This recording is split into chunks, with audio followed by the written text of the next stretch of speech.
नमस्कार दोस्तों। हरिशंकर परसाई की एक कहानी भाग 4 मैं आपको सुनाने जा रहा हूँ। उनको बुद्धि में लय है, सिर घुमाने में लय है, हथेली जमाने में लय है, उठने में लय है, कदम उठाने में लय है, अलमारी खोलने में लय है, किताब निकालने में लय है, किताब के पन्ने पलटने में लय है। हर हलचल धीमी है, उनकी व्यक्तिगत हड़बड़ाता इनका व्यक्तिगत बुद्धि के बोझ से इतना भारी हो गया है कि विशेष हरकत नहीं कर सकता। उनका बुद्धिवादी मुझे एक थुल थुल मोटे आदमी की तरह लगा जो भारी कदम से धीरे धीरे चलता है। वे बोले, मुझे यूरोप जाकर समझ में आया कि हम लोग बहुत पतित हैं। मैंने कहा, अपने पतन को जानने के लिए आपको इतनी दूर जाना पड़ा? बुद्धिवादी ने जवाब दिया, जो गिरने वाला है वह नहीं देख सकता, वह गिर रहा है, दूर से देखने वाला ही उसके गिरने को देख सकता है। उस वक्त हमें लगा कि हम एक गड्ढे में गिरे हुए हैं और यह गड्ढे के ऊपर से हमें बता रहा है कि हम गिर गए हैं। उसने हमारा गिरना देख लिया है, इसलिए वह गिरने वालों में नहीं है। मेरे मित्र ने पूछा, हमारे पतन का कारण क्या है? बुद्धिजीवी ने आंखें बंद करके सोचा, फिर हमारी तरफ देखकर कहा, टू माई माइंड, हम में करैक्टर नहीं है। अपने पतन की बात उन्होंने इस ढंग से कही कि लगा उन्हें हमारे पतन से संतोष है। अगर हमें पतित न होते तो उन्हें यह जानने और कहने का सुयोग कैसे मिलता, हम गिरे हुए हैं और हमारा गिरा वे साफ देख रहे हैं। साथी ने अब मुद्दे की बात कहना जरूरी समझा। बोला, पूर्वी पाकिस्तान में तूफान से बड़ी तबाही हो गई है, उससे मृत्यु, बीमारी, भुखमरी की करुणा गाथा सुन डाली। बुद्धिवादी सुनता रहा। हम दोनों असर का इंतजार कर रहे हैं। असर हुआ। बुद्धिवादी ने मुद्दे के मुंह के कोने से शब्द निकाले, हाँ, मैंने अखबार में पढ़ा है। उस वक्त हमें लगा कि पूर्वी बंगाल के लोग कृतार्थ हो गए कि उनकी दुर्दशा के बारे में उन्होंने पढ़ लिया। तूफान सार्थक हो गया। बीमारी और भुखमरी पर उन्होंने बड़ा एहसान कर डाला। मैंने कहा, हम लोग उन पीड़ितों के लिए धन संग्रह करने निकले हैं, हमें चंदा लेने आए थे। वे समझे हमें ज्ञान लेने आए हैं। उन्होंने हथेली पर ठुट्टी रखी और उसी में गंभीर आवाज में बोले, टू माई माइंड, प्रकृति संतुलित करती चलती है। पूर्वी पाकिस्तान की आबादी बहुत बढ़ गई थी, उसे संतुलित करने के लिए प्रकृति ने तूफान भेजा था। इसी बीच पूर्वी बंगाल में उनकी सहायता के अभाव में एक आदमी और मर गया होगा। अगर कोई आदमी डूब रहा हो तो उसे बचाएंगे नहीं, बल्कि सापेक्षिक घनत्व के बारे में सोचेंगे। कोई भूखा मर रहा हो तो बुद्धिजीवी उसे रोटी नहीं देगा, वह विभिन्न देशों में अन्न उत्पादन के आंकड़े बताने लगेगा। बीमार आदमी को देखकर यह दवा का इंतजाम नहीं करेगा, वह विश्व स्वास्थ्य संगठन की रिपोर्ट उसे पढ़कर सुनाएगा।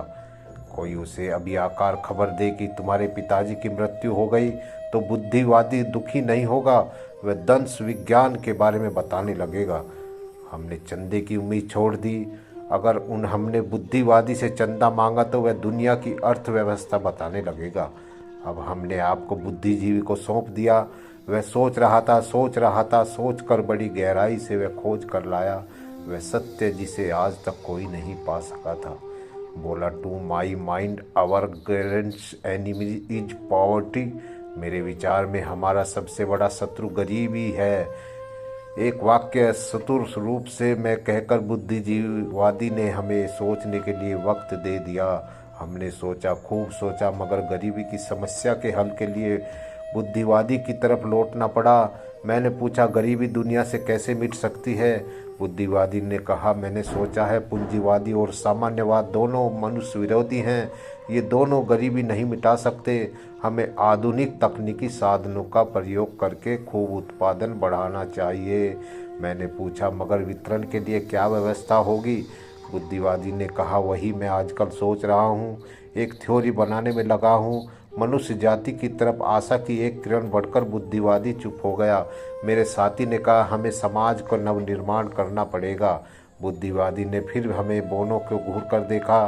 बोला, समाज का पहला फर्ज यह है कि वह अपने को नष्ट कर ले। Society must destroy itself. यह जाति, वर्ण और रंग और ऊंच नीच के भेदों से जर्जर समाज पहले मिटे तब बने। सोचा, पूछूं सारा समाज नष्ट हो जाएगा तो प्रकृति को मनुष्य बनाने में कितने लाख साल लग जाएंगे। मैंने पूछा, नहीं। वह सोचकर संतोष कर लिया कि सिर्फ मैं समझता हूँ। यह एहसास आदमी को नासमझ बना देता है। बुद्धिवादी मार्क्सवाद की बात कर लेता है, फ्रायड और आइंस्टीन की बात कर लेता है, विवेकानंद और कन्फ्यूशियस की बात कर लेता है। हर बात कहकर हमें उसे समझाने और पचाने का मौका देता है। वह जानता है ये बातें हमें पहली बार सुन रहे हैं। हम पूछते हैं कि फिर दुनिया की बीमारी के बारे में आपने क्या सोचा है, किस तरह यह बीमारी मिटेगी। वह आंख बंद कर लेता है, सोचता है। हम बड़ी बात सुनने के लिए तैयार हो जाते हैं। बुद्धिवादी कहता है, ultimately I love you to return to gain. आखिर मुझे गांधी की तरफ लौटना पड़ता है। बुद्धिवादी अब क्रांतिकारिता पर आ गया, कहता है, स्टूडेंट पावर, यूथ पावर। हमें अपने समाज के युवा वर्ग को आज़ादी देनी चाहिए। वही पलटेंगे इस दुनिया को, वही बदलेंगे। जो कौम अपने युवा वर्ग को दबाती है वह गंभीर ऊपर नहीं उठ सकती। यह किताबें देख परफेयर मार्क्यूज की, यह कोहेन बेडी की किताब। बुद्धिवादी गंभीर हो गया। उसने अंतिम सत्य कह दिया। हम उठने की तैयारी करने लगे। इसी वक्त नौकर ने एक लिफाफा लाकर उन्हें दिया। बुद्धिवादी चिट्ठी पढ़ने लगा। पढ़ते पढ़ते उसने परिवर्तन होने लगे। 35 डिग्री का सिर का कोण धीरे धीरे कम होने लगा। बुद्धिवादी सीधा बैठ गया। होठों की मरोड़ मिट गई।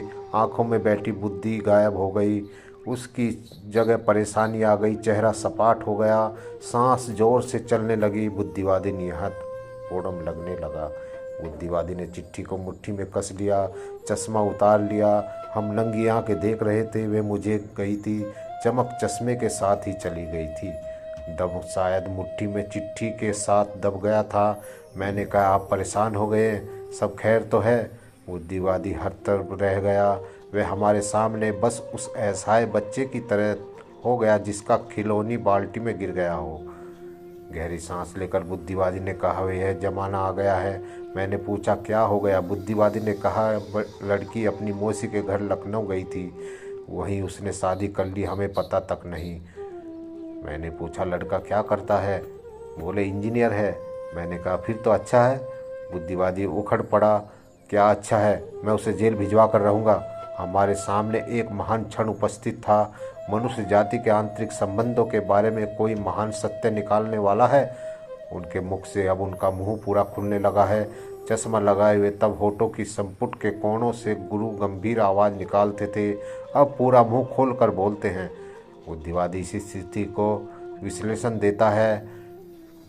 और कहाँ लड़का लड़की बड़े हैं, शादी मौसी के यहाँ हुई है, वर अच्छा है, फिर आप दुखी। बुनियादी विवाह की स्वतंत्रता और परेशानी क्यों है। हम जिज्ञासाओं को वैसे रहस्य बताइए ताकि हम भी जीवन के प्रति। बुद्धिवादी उनके मुंह की तरफ देखते हैं। उनकी परेशानी बढ़ती जाती है। चिट्ठी को वे लगातार 20 दृष्टिकोण अपना सके रहे हैं। वे शायद पत्नी को यह खबर बताने को आतुर है, पर हम यह जानने को आतुर है कि इतनी। उन्होंने नंगी बुझी आंखों से हमारी तरफ देखा, फिर अत्यंत भरी आवाज़ में कहा, यह लड़का अच्छी शादी को लेकर ये परेशान क्यों है। जरूर इसमें कोई महान दार्शनिक तथ्य निहित है। सिर्फ बुद्धिवादी समझता है।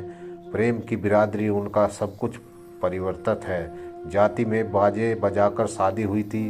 पत्नी ने 7 जन्मों में किसी दूसरे पुरुष को नहीं देखा। उन्होंने अपने लड़के लड़की की शादी सदा मंडप में ही की। लड़की के लिए दहेज दिया और लड़के के लिए लिया। एक लड़का खुद पसंद किया और उस लड़की को पति बना दिया। एक लड़की खुद पसंद की और उस लड़के को पत्नी बना दिया। सब कुछ अच्छा परिवर्तन है, प्रॉपर्टी है, फुर्सत में रहते हैं, दूसरों की कलंकत चर्चा में समय काटते हैं। जो समय फिर भी बच जाता है उसमें मूछ के सफ़ेद बाल उखाड़ते हैं और बर्तन बेचने वाले की राह देखते हैं। परिवर्ता का मुँह दूसरों की अवजीरता के गंदे पानी से घुलने पर ही उजला होता है। वे हमेशा दूसरों की अपरिवर्ता को पानी लोटे में ही लिए रहते हैं। मिलते ही अपरिवर्ता का मुंह धोकर उसे उजला कर लेते हैं। वे पिछले दिनों 2 लड़कियों के भागने, स्त्रियों के गर्भपात, 4 की भी गैर बिरादरी में शादी और 2 पतिव्रताओं के प्रगण प्रश्न बता चुके हैं। अभी उस दिन दांत खोदते हुए आए। भोजन के बाद कलंकत चर्चा का चूर्ण फाँकना जरूरी होता है, हाजमा अच्छा होता है।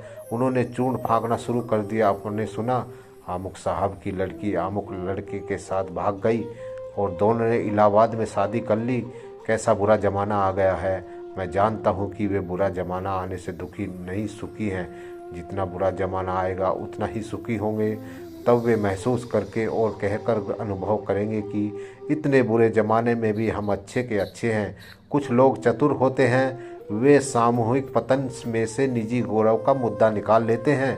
अपने पतन को समूह का पतन कहकर बरी हो जाते हैं। मैंने अपनी दुष्ट आदत के मुताबिक कहा, इसमें परेशान होने की क्या बात है। अपने देश में अच्छी शादियाँ लड़की भगाकर ही हुई है। कृष्ण ने रुक्मणी का हरण किया था, अर्जुन ने कृष्ण की बहन सुभद्रा का।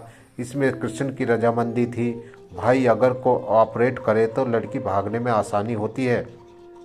वे नहीं जानते थे कि मैं पुराण उनके मुंह पर मारूंगा।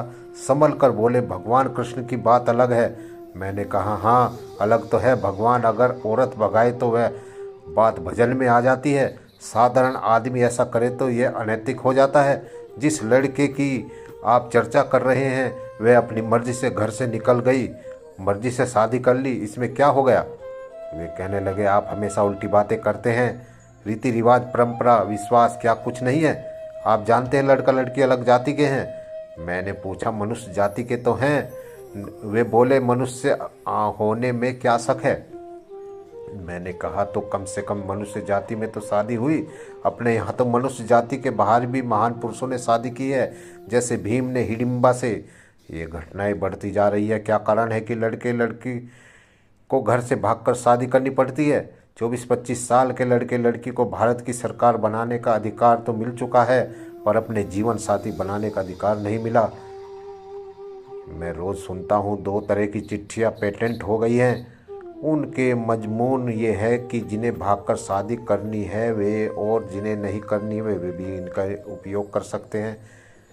चिट्ठी नंबर 1, पूज्य पिताजी, मैंने यहाँ रमेश से वैदिक रीति के अनुसार शादी कर ली है। हम ये अच्छे हैं, आप चिंता मत करिए। आशा है आप मुझे माफ़ कर देंगे। आपकी बेटी सुनीता। चिट्ठी नंबर 2, प्रिय रमेश, मैं अपने माता पिता की इच्छा के विरुद्ध नहीं जा सकती।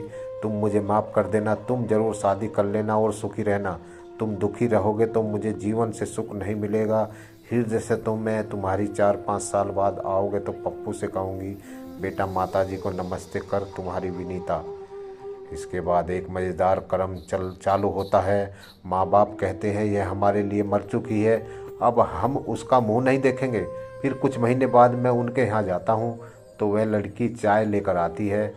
मैं उनसे पूछता हूँ, यह तो आपके लिए मर चुकी थी। वे जवाब देते हैं, आखिर लड़की ही है। और मैं सोचता रह जाता हूँ कि जो आखिर में लड़की वह शुरू में लड़की क्यों नहीं थी। माता पिता की भावनाओं को मैं जानता हूँ। विश्वास और परंपरा के टूटने से मैं बड़ा दर्द होता है।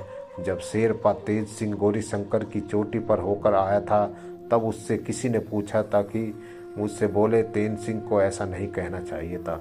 मैंने कहा, वहाँ शंकर भगवान उसे नहीं दिखे तो उसने कह दिया कि नहीं है। वे बोले, फिर भी उसे ऐसा नहीं करने चाहिए था। मैंने कहा, जब है ही नहीं तो। वे बोले, फिर भी उसे नहीं करना चाहिए था। मैंने उनसे पूछा, क्या आप मानते हैं कि वहाँ शंकर जी हैं।